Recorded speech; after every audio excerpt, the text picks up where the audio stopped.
This is News 10 Today.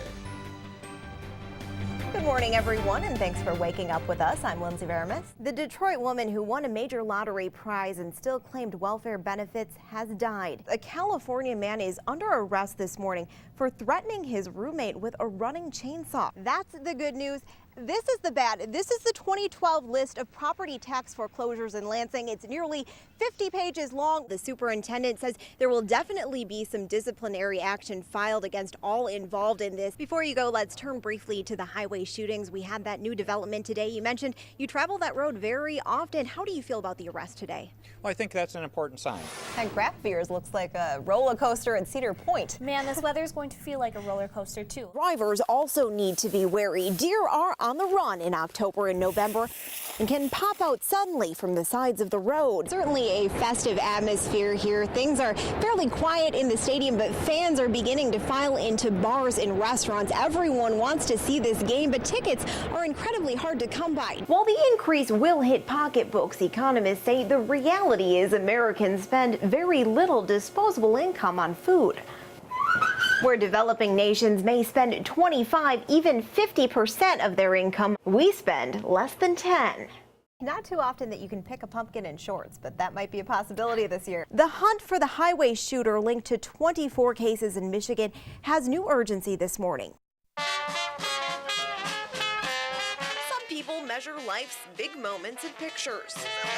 Don Gorski does it with Big Macs. You know, I met Mary at 1,146 Big Macs, and we got married at 2,025 Big Macs. It's stuff like that sticks in my head. The 57-year-old first tasted the 2 all-beef patties, special sauce, lettuce, cheese, pickles, onions on a sesame seed bun 39 years ago. He liked it so much he ate 9 and never stopped. We just yell back to the kitchen, start dropping Mac buns. Don's here. The Fond du Lac man averages 2 Big Macs a day, and since 1972, he's only gone 8 days without eating one. First Big Mac was the best one I ever had in my life, and it's like I had to eat them from then on, To the tune of 25,000. Gorski celebrated the milestone on the anniversary of eating his first. A sizable crowd watched in awe. Where does he put it all? I mean, he's skinny. Gorski admits his affinity for the burger is a bit of an obsession. He keeps count with calendars, stores the empty boxes in the attic, and can pull out nearly every receipt. I mean, I'm compulsive counting stuff, and it's just like, holy mackerel, I'm 25,000 already, but it did take 39 years, so. The retired prison guard knows some worry for his health, even his sanity, but he claims he's got a fast metabolism. Why not eat his favorite food every day? One time I asked him, don't you ever get sick of them? Once in a while I'll eat one upside down. It tastes different, he said. So how does a man top 25,000 Big Macs, perhaps a record in French fries or milkshakes? Well, Gorski wants none of that. Just keep going, 25,001, 25,002, 50,000 may be out of reach, but Gorski says he'll enjoy the tasty ride, bite by bite. In Fond du Lac, Lindsay Veramis, Fox 11 News. After surviving the massive crash that closed southbound 41 for more than 6 hours, Melinda Pulser can't help but count the what-ifs. If Phoebe had been there, if we hadn't moved over, she would have died. It was that bad. The Oshkosh woman was driving a Ford Explorer with her 3-year-old in the back seat when her world spun. Polster says she was traveling directly behind the woman most seriously injured in the crash. First you hear the sound and you don't really realize what it is, and then you realize that every part of you hurts. The State Patrol says she and others were lucky.